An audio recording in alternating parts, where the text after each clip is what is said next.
Hello viewers, আসসালামু আলাইকুম। আজকে চলে আসলাম আপনাদেরকে পায়রা বিদ্যুৎ দেখাতে। এখন আমি যে রাস্তা দিয়ে যাচ্ছি সেটা হলো নৌবাহিনীর একটি ক্যাম্প। তার পাশ থেকে ছোট একটি রাস্তা আছে, যেখান থেকে আমাদেরকে একটু সামনেই এগুলি একটি নদী বাসবে।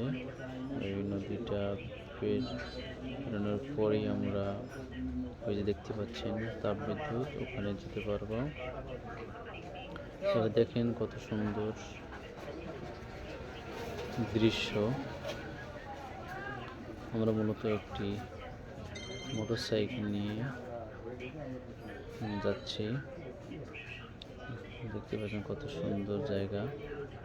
আপনারা অবশ্যই ঘুরতে আসবেন এখানে। নৌবাহিনী একটি ক্যাম্প হয়েছে। এই যে দেখতে পাচ্ছেন নদী। তো এখনো আমরা আমাদের গ্রামে অবশ্য খিয়া যেটাকে বলে নদী পারাবার জন্য